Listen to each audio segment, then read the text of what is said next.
Welcome to the session, Can the Middle East Ever Be Liberal? We have two speakers deeply engaged with this topic, both with roots in the region and actively promoting liberal ideas. Faisal Al Mutar is the founder of Ideas Beyond Borders. Born in Iraq, he faced threats due to his secular views and lost family members to extremist violence before arriving in the US as a refugee in 2013. His organization, Ideas Beyond Borders, works to counter extremism by translating and disseminating works of science, philosophy, and critical thinking into Arabic, aiming to empower individuals across the Middle East with access to diverse knowledge.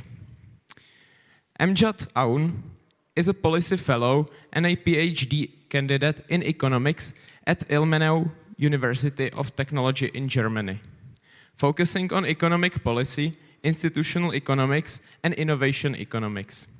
Originally from Syria, Amjad was until recently the leader of Students for Liberty team in Germany, and now serves as an economic advisor for Ideas Beyond Borders, creating educational content advocating for liberty, specifically for Middle Eastern audience. Please welcome Faisal Al Mutar and Amjad Aun.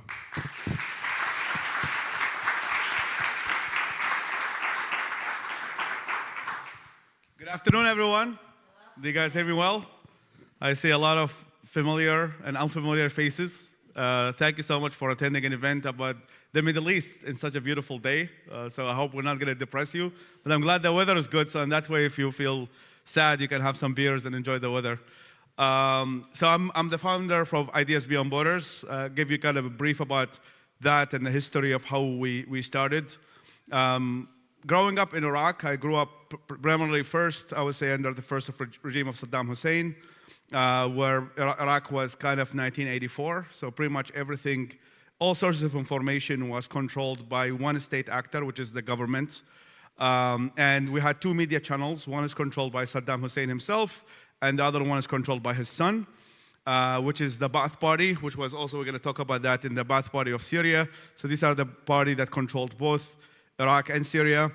And then, as you probably know, the multi-coalition forces led by the United States issued the war on Iraq, but I think the Czech Republic was also involved.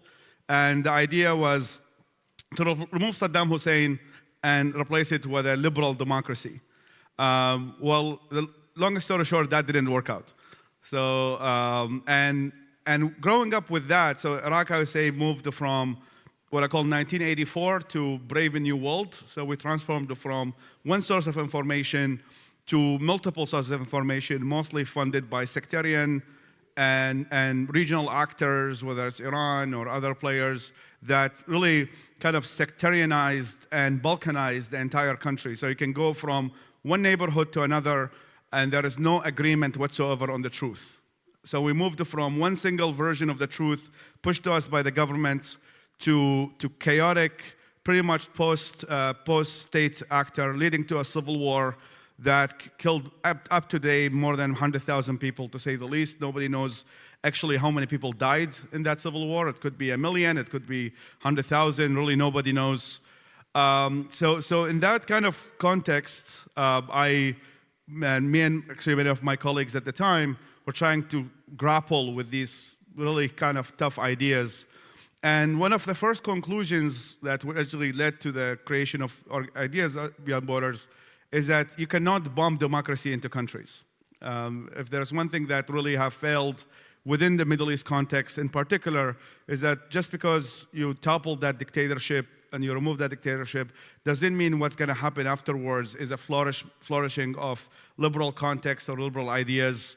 So first we started a new project called the House of Wisdom 2.0, which named Beit al-Hikmah, which used to be a house in Baghdad that used to translate knowledge from different cultures and different countries into Arabic and the languages in the region. And that became kind of our main project that now has 8.5 million subscribers across the region, which actually shows that there is a hunger for liberal ideas if they were communicated in a way that is that is smooth and that kind of understands the local context where people are operating. Then we start kind of applying these liberal ideas. We now have a fund that supports startups and entrepreneurship, so that people can actually see liberal ideas and kind of these values not in a kind of theoretical setting, but also something that they can apply in their daily lives, and they can move them to prosperity. The third thing, in countries that are sympathetic to us, like the Kurdistan region of Iraq or even the federal government of Iraq, we start working on policy in terms of making it easier to register a business, etc. But in the kind of the geopolitical context, what if you hear the Middle East from a big picture, what you see is a lot of conflict, a lot of war, a lot of destruction, and that's also going to be kind of the theme to some extent of today. But with me, I have Amjad, who is a Syrian economist and kind of an expert on a lot of these issues. But I'm going to start with the kind of the framing of this panel, because we kind of chose the name, is, will the Middle East ever be liberal? Amjad, what do you think? Well, that's a very hard question. Apparently, that's why everyone's here. I can see that. Well, first of all, a while ago, me and my colleague Emil Panzer, we authored a paper. Well, it's an article. And we had the idea is that we had the same question: how can we spread liberty ideas in the Middle East? But then when we thought about it, it was like, well, we need to think about one step before that. How can we, in general, spread ideas in the Middle East? Because the soil is not fertile for divergence. The soil itself is not fostering any different discourse. For example, if I say liberalism, the perception is very different. I would say that people per se, they could like the ideas, but without actually understanding them. That's an issue there. So there's always a problem of communication that's going on there. And how to deal with it, this needs a lot of work. So if we look at, for example, the Aristotelian triangle of communication, we have pathos, ethos, and logos. And most of the time, we don't try to communicate in a way that they resonate with. So I think at House of Wisdom, Beit al-Hikmah, we are doing that very good. One of the things we did is that we tried to make a comparison between Ibn Khaldun and Adam Smith.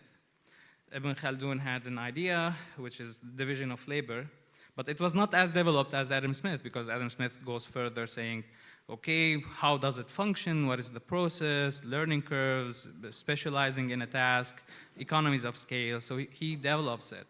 Ibn Khaldun had it in a very simple way. He said, when people do different tasks about the same goal, for example, farmers, one plow the field, the other plants, the third waters, then the output will be way more than what they need.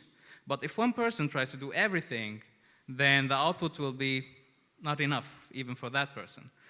So when we made that video, it was very nice that actually people were motivated to read Adam Smith. But it's because social sciences are talkative. It's very hard to say who is the person who made the idea. Because, for example, I'm doing academia right now. We have discussions on a daily basis.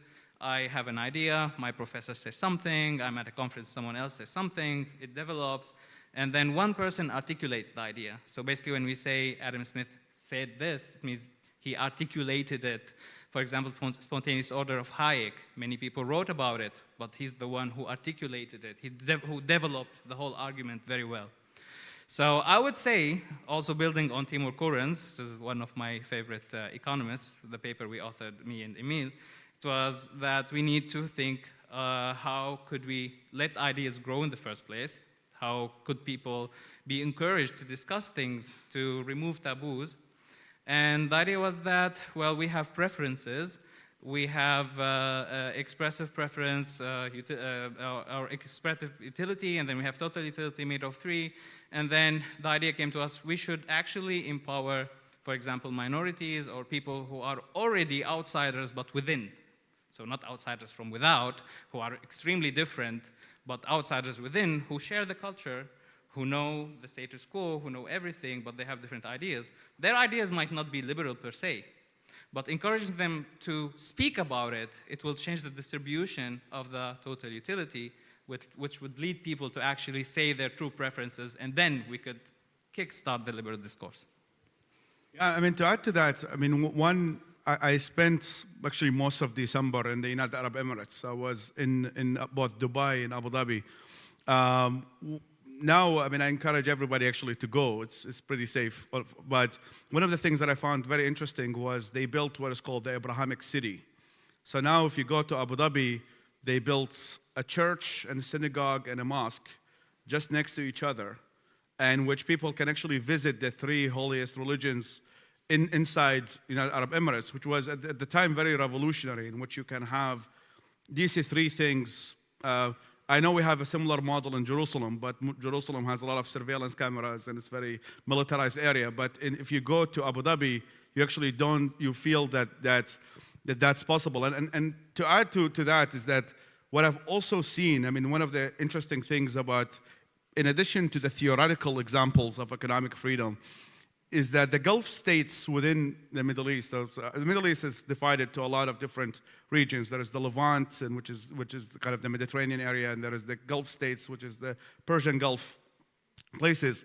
And there is a lot of actually successful examples of economic freedom being applied. I mean, now in Dubai, you can register a business in less than 10 minutes.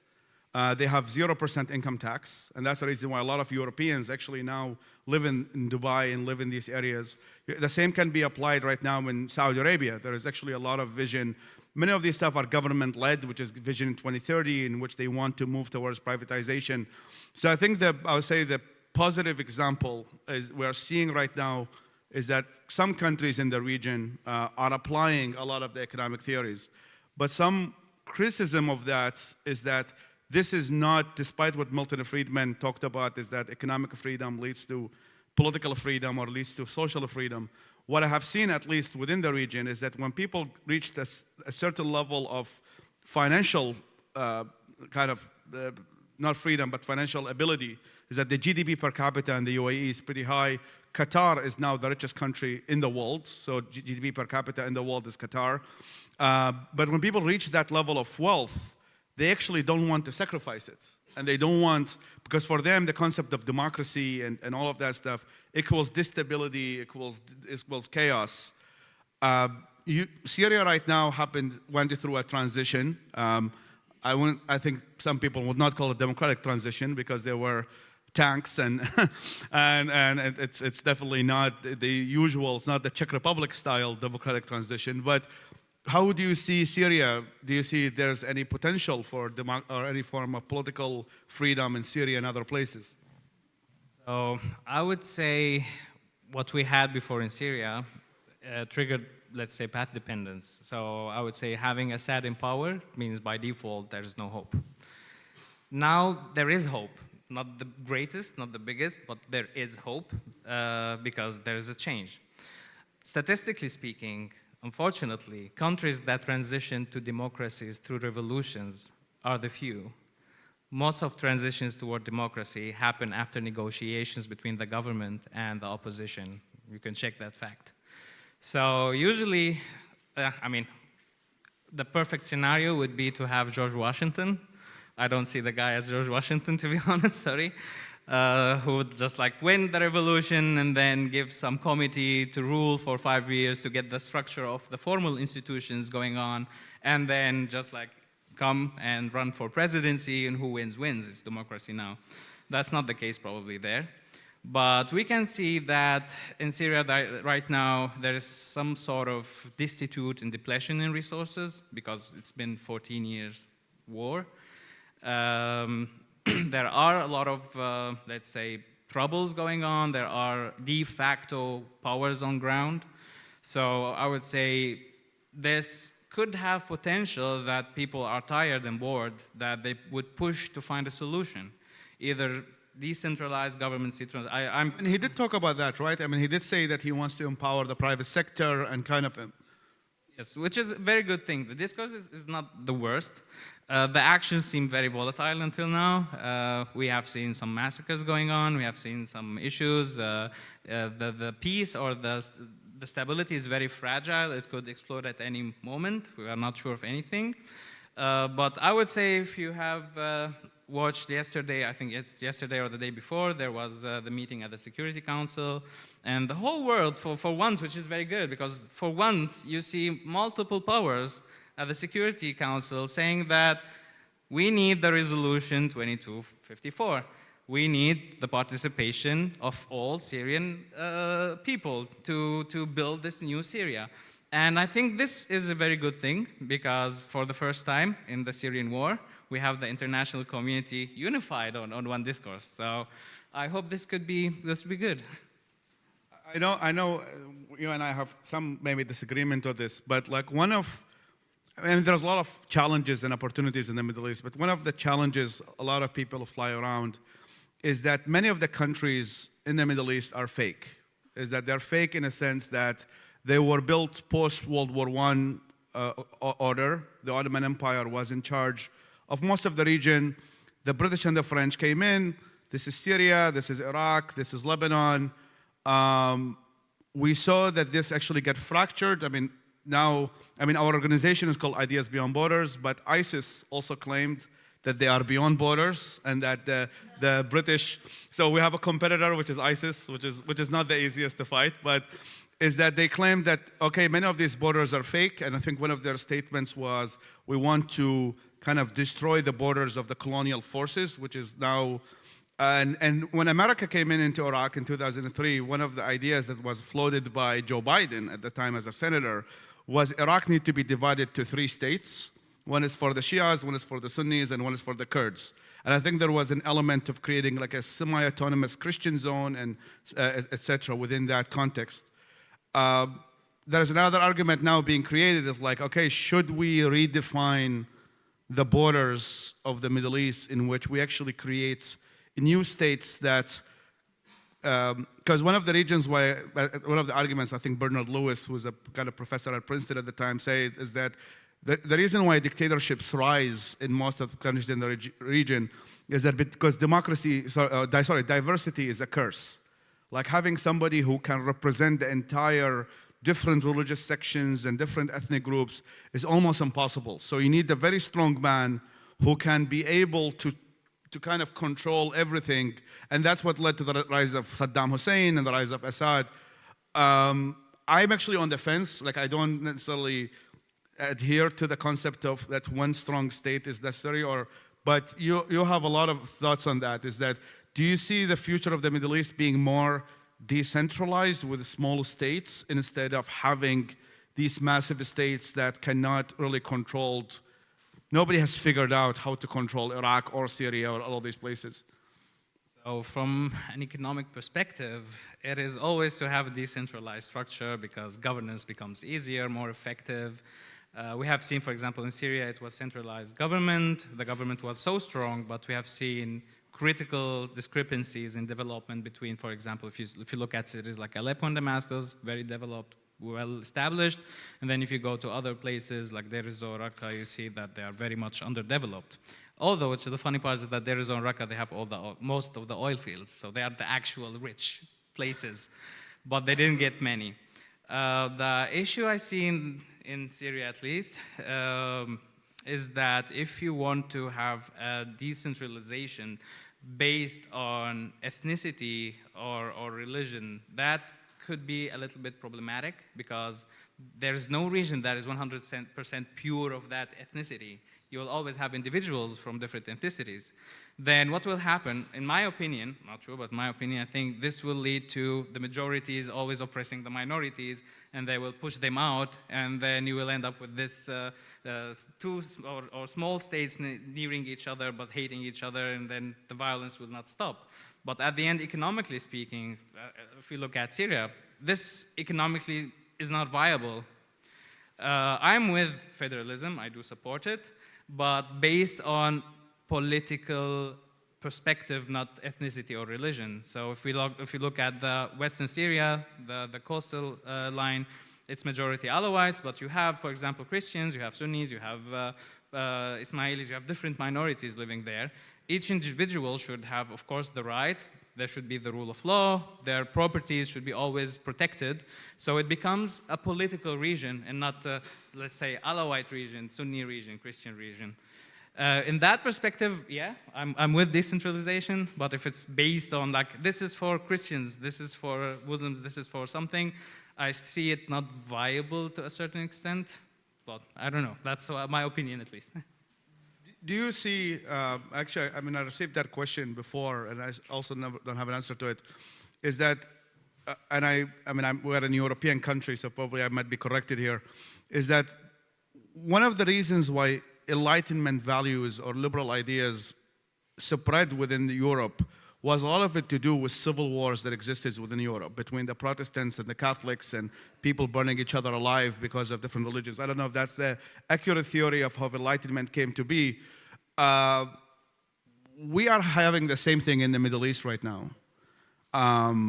We had civil wars based on ethnic, religious backgrounds, Sunnis versus Shias, etc. Do you see that creating a spark for a new enlightenment or a new kind of liberal-oriented thinking in the region? So I would say, of course, it's not the civil war per se, it's destitute, people living in depletion for a long time. They actually, like for example, many people in Syria who would oppose an Islamist faction coming into power, if you ask them 20 years ago, they would tell you, hell no. But right now, after 14 years, GDP has been destroyed. UN estimations that the cost of rebuilding Syria exceeds $400 billion. Some estimations say even more. People just want to live. So they have reached the level that doesn't matter. We just want to live anything. We want to have international connections. We want to have free trade. We want to have businesses opening up. So it's creating a fertile ground for, because that's what we're seeing right now with a lot of, another follow-up on that is that, also within kind of Western context, and is that some people believe, especially within the conservative side of the aisle, is that, well, the West and the Middle East are very different. The West is Christian, and Christianity is more prone to kind of liberal ideas, however defined. Do you see that argument to be true? Number one, and if yes, and why? Do you think that there is actually a difference between the Islamic world and how it accepts these ideas compared to the Christian? I know Judeo-Christian is a lot in the US, but like within the West. I would say on the individual level, there aren't many differences. But on the, let's say, organizational level, there are differences. Because there's some path dependence, there are the laws related, for example, to inheritance. So in the West, the wealth of the family was allowed to be accumulated into the hands of one inherent, which basically did not dissolve the whole organization, the business, while the organization or the institution in the Middle East, at least like in some areas, is that there is more egalitarian distribution. Like this needs to get that, this needs to get that, and it's a law. And this led historically to dissolving too many wealth or a lot of money going to multiple people. And this prevented somehow the creation of corporations, creations of strong civil society. This had led to this. So as I said, on the institutional level, there are differences, but the organization, let's say, but on the individual level, I don't see anyone who would say, no, I don't want to have my business, I don't want to do a great job. Probably there are outliers, people out there, but I'm saying if we have a correlation, we have a regression, and we ask this question, I don't think if you ask anywhere in the world, the majority would be telling you, no, I hate prosperity, I hate having a good life, I hate healthcare, I hate being able to save my loved ones because we are a very wealthy nation, we can provide this cure or that cure. So on the individual level, I see no difference, to be honest.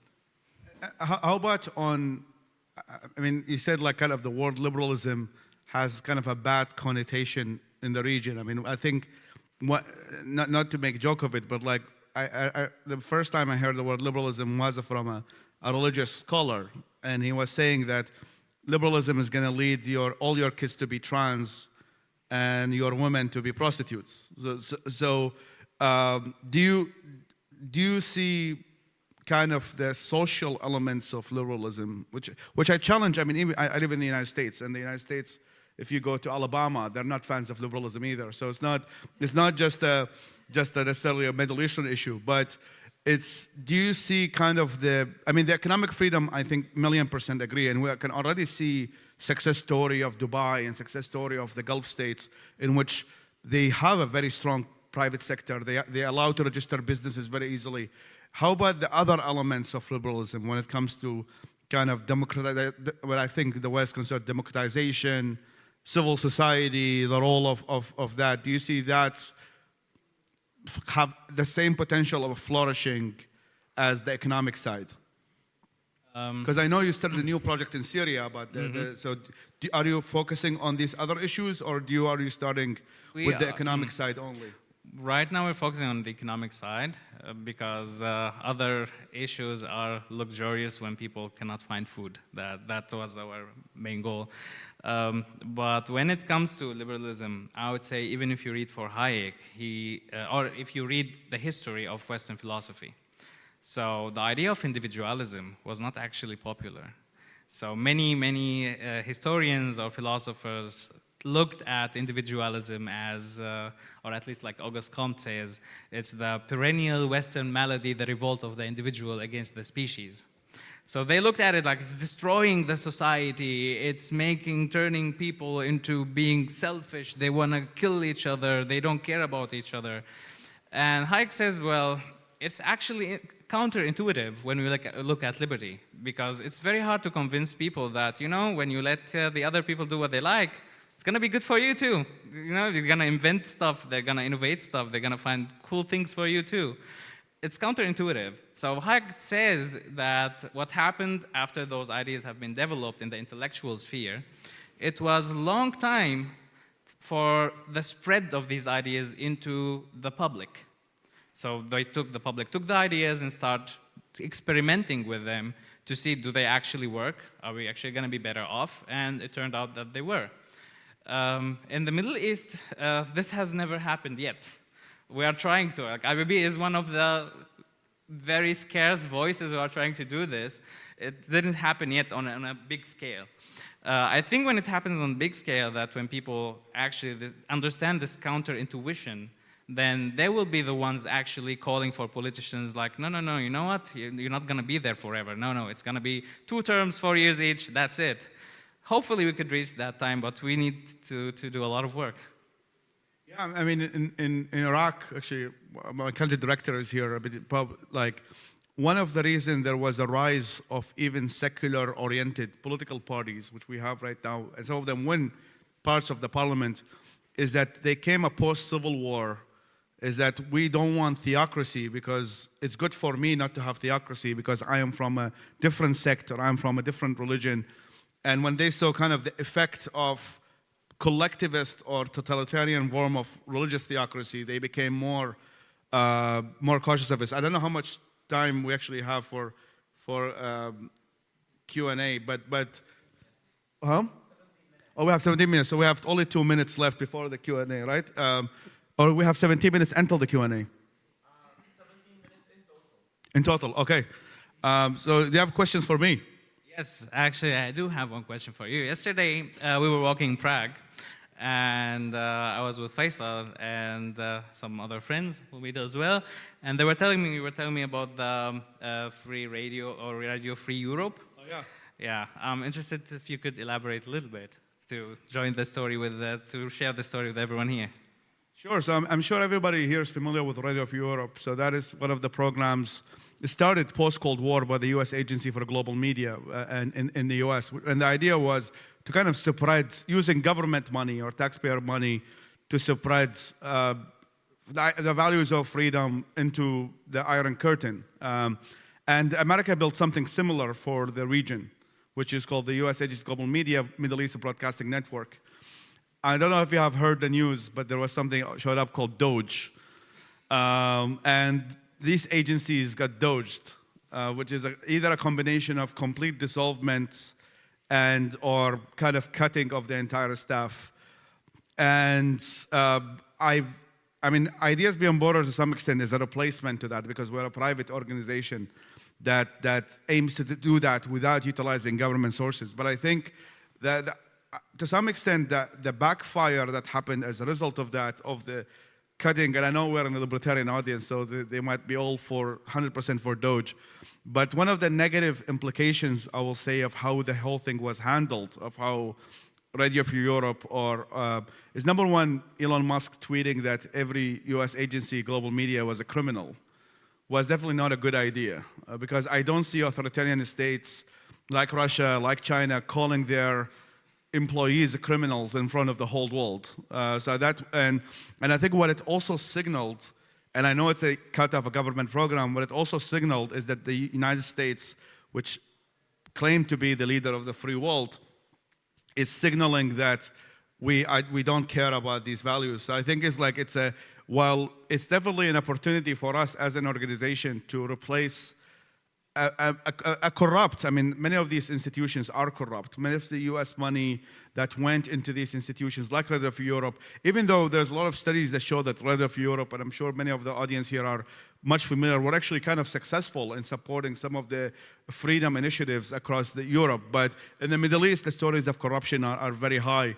But I think I'm also worried about a moment where places like Europe and places like the United States that have the values of freedom suddenly calling the people who work for it a criminal organization. So it's really kind of the irony. But I'm really interested to talk to everybody here to see what they think of that. But we also have a call for interns and data, especially the students here. One of the things we're very interested in is understanding public opinion and public sentiments. We have by now received 1 billion views to all of our content, from video to podcasts and all of that stuff. And we really want to understand more and more what resonates and what doesn't, utilizing science and data analytics. So if there's any students here in that kind of space, that will be wonderful, especially students who are interested in media and communication. And this is a global fight for freedom. I mean, in a way, there's always the quote that if you make it in New York, you can make it anywhere. And I think the reverse happens in the Middle East, that if Middle East becomes free, which is, I think, the most difficult region that can ever become free, maybe it can has an effect for everyone else in the world. Thank you all for attending. I'm looking forward for your questions. Thank you so much.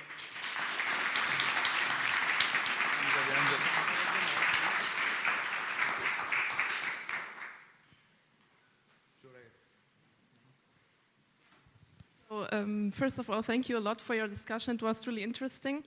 My first question is, many people consider Israel as the most liberal country in the Middle East and the only democratic country in the Middle East.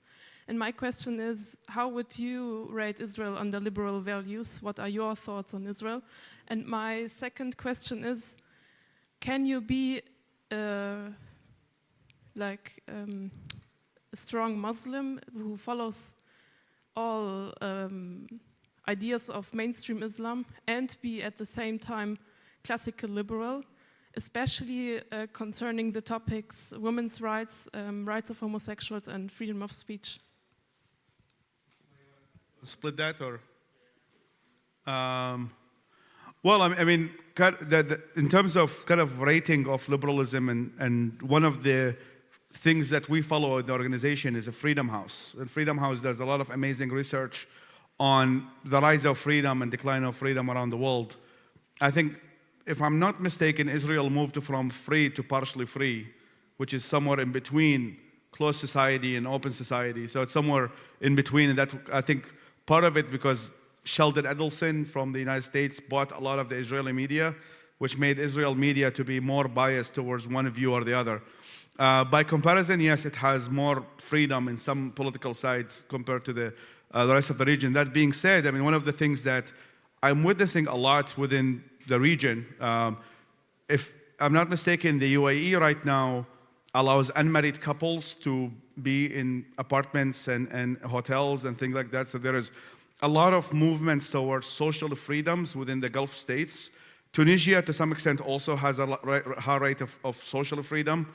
So that, I think we're progressing in the right direction. The homosexuality subject, I think, will be a bit controversial for a period of time, but I see it kind of progressing, especially in the places that became more economically connected. So one of the things that I'm monitoring a lot of what's happening in Saudi Arabia. And with Saudi Arabia, because they are oil country, one of the things they've always had was because we're oil rich, we don't need to be connected to the rest of the world. Because people need oil, they have to come respect our values, they need our money.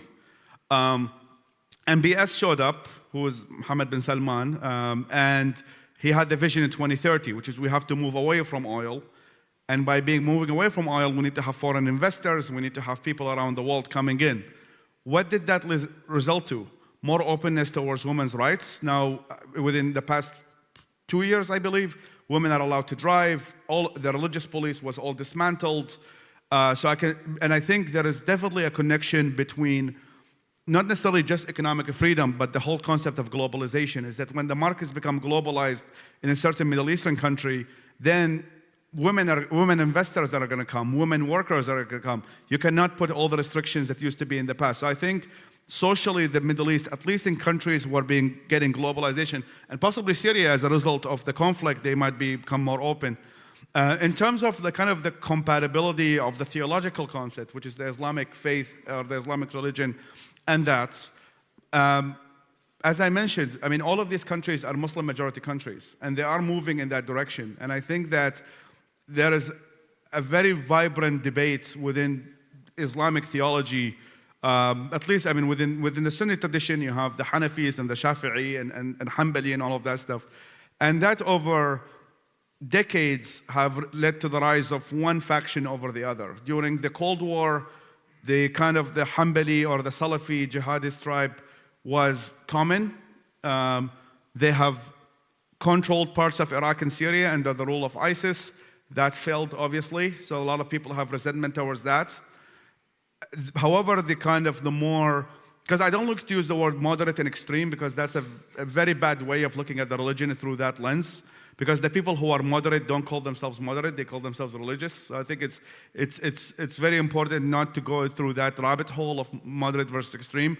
But in terms of like how compatible it is with more openness towards the world, we're seeing, I would say and argue that there is actually a very big rise of that. And the fact that Saudi Arabia, which has the holy sites of Mecca and Medina, is moving towards a path of openness on a lot of certain things, signals to the rest of the Muslim world, because there's no country that I think has a significant influence in the region as much as Saudi Arabia. It is the holiest site within the Islam. It has people from all over the Muslim world visit it every year for Hajj, for pilgrimage. So I think the signal from Saudi Arabia has a lot of influence, and I think I know Amjad will probably, one of the interesting things actually I can mention also about Israel and is that because of boycott and because of that, there is no elements of Israel coming to the region because there is no media, there's no interaction. So that in a way, I was expecting that Turkey would play a major influence during the Ataturk years. I think because of language barriers, that also didn't have influence. So really, the most influential country in the region culturally is the Saudi Arabia, and by extension, the United Arab Emirates. And I think their rise towards more openness actually can lead to a lot of things happening in the region. And Amjad, I don't know if you want anything. I think he concluded everything. I think we have a gentleman. Yes, my co-author, Amjad, gave you the institutional part of the explanation. I'm going to give you a little bit of the philosophy part because he didn't answer that completely. So philosophers like to call liberal tolerance a minimal but hard virtue. What does that mean? Minimal is because you don't need to like a person to tolerate them. You don't need to accept their ideas to tolerate them. You can think they have a punchable face. You just don't punch them, right? You coexist, and that's very difficult. Why is it difficult? Because people are afraid of living in a society dominated by people who are not like them, right? Religious people are afraid that society will be dominated by non-religious people. Secular people will be afraid they will exist in a society dominated by non-secular people. So the innovation of liberalism is that the solution here was basically, you don't need society to cohere on an answer. You just need to coexist, right? And it developed partially through experience, so through the 30-year wars, and the carnage there, where people decided, okay, let's stop fighting for a while over who dominates society. But also just through institutions where we don't solve conflicts, but we manage them.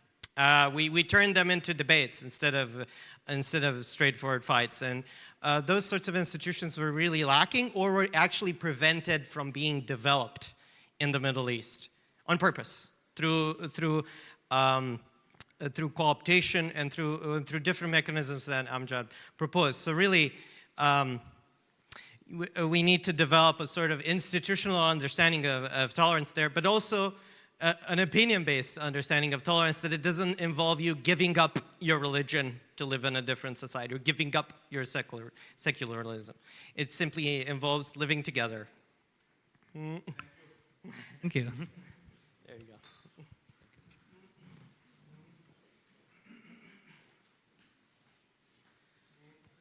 Very interesting to hear you say that redraw the borders.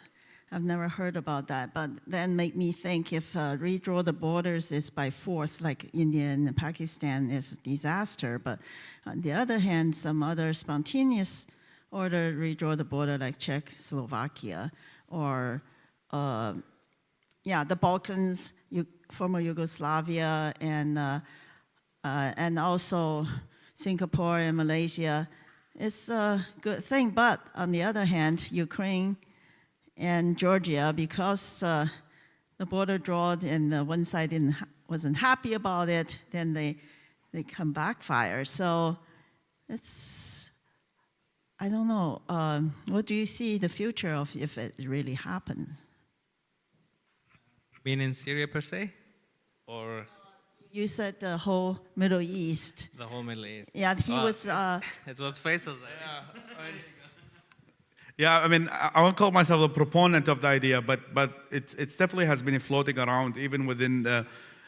I mean, how would it happen? It would depend exactly. I mean, I think the conversations changes a lot when you have a successful country, right? I mean, there is a correlation, for example, between the Kurds want to separate from Iraq when it's good days versus bad days. When it's bad days, nobody will want to be part of Iraq. When it's good days, everybody will want part of Iraq. So I think if we continue in a trajectory that I'm envisioning to the region, but also I see to some extent happening, of more of the region becoming more prosperous. I mean, the Crown Prince of Saudi Arabia has said that I sound like I'm propaganda to Saudi Arabia. I'm not, but he said that like the future is in the Middle East. It's one of the most youthful regions in the world. It has a lot of resources. If we only get the security part right, we are doing pretty well, right? Like that's if we only get the security part well, there's safety and there's stability. There's a high potential for it to be prosperous. If that becomes the case, I see less possibility of division. However, if we continue on the opposite trajectory, which is what a lot of extremists want, then everybody would be, okay, why am I being part of this country? If I am separate ethnically, if I'm separate this, then all of these things get fermented very easily. And then we have to consider the question that, okay, if these countries cannot coexist in what it is, then maybe it's the solution is to separate them. And that's going to sometimes happen in a war conflict, obviously in a civil war, and the draws get bored, or it happens through a democratic means of a country, kind of like the Singapore model of like a group of generals deciding they want to separate and they call the nights. These two things can happen, and I think the next 30 years we'll see which direction is going to lead. But I'm personally working, and Ideas Beyond Borders working to make prosperity the norm. So if prosperity becomes the norm, I see less likelihood of these countries being divided. I think we have 1 minute, or We can have one more quick question. make it the most interesting question of the whole year. No pressure there. So you're both saying that you acknowledge the fact that you can't bomb liberal ideas into people. And then you say also that liberalism has very bad connotations in the region, both the term and the ideology. And you, as I hear you, forget to mention why that is. It's not only because we're not very open to extreme religiousness, it's also because they see us as self-righteous and as imperialist, and they don't want us to force them into having our ideas when they have their own ideas themselves. So your response to them not wanting our imperialism is, let's just make a new form of imperialism where we start by maturing them, so to speak, by presenting them to different ideas within their own culture, and then maybe in the future they will also be open to liberal ideas when we propose them to them. And I don't really see how you can call that very liberal or very free. I don't see it as a free choice you want to give them. I see it only as self-righteousness and like indoctrinating or manipulating people into having our ideas when they obviously don't want them. So how can you defend forcing your own ideas and basically wanting to rule the whole world and defend that within liberalism and freedom of choice? We're definitely not forcing anyone to adhere to our ideas. People come very voluntarily to join our organization. We don't have any guns that I know of. Maybe my team, some of them might have some warehouses that I'm not familiar with, but they don't show up on my invoices, so I don't know. And I totally agree with you that we've had one of our main messages that I think have worked, and Amjad, I will give you the final word, is that these ideas are good because they work. It's as simple as that. Economic freedom leads to prosperity. Freedom as a concept leads to better coexistence and less conflict. Evidence has showed that for decades, and I think that some of that have history within the region, and Amjad can talk more about that, and some of them may need to be adopted from different regions, but I think that we are definitely not forcing anybody to adhere to our Bible of liberty. Just to add a small thing about the manipulation part.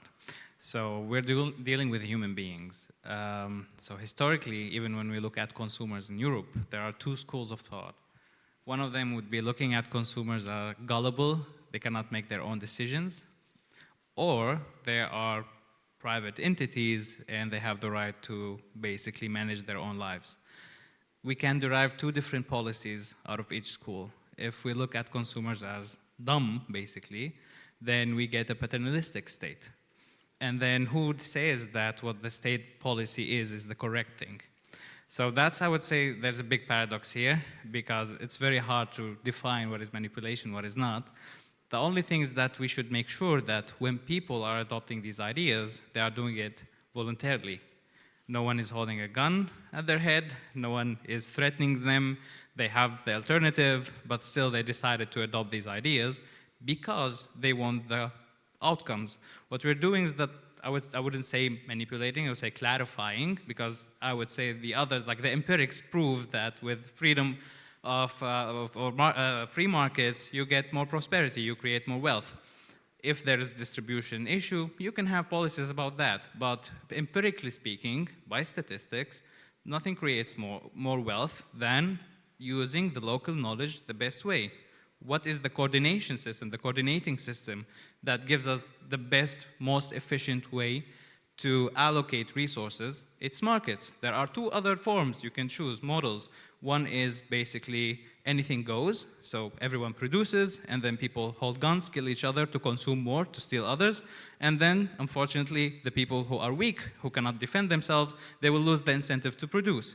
Another thing we have is the central planning system to coordinate also the allocation of resources. But in that case, we are saying that the person who's sitting in the center, who's planning everything, this person is superior to others, that this person can tell that I need to be an engineer and not an economist, even though this person doesn't know what I like, what I don't like, am I good at mathematics or not, what do I do? And then they could use, for example, data from my grades at school, but then I could be sick on the economics exam day, and I get a bad grade.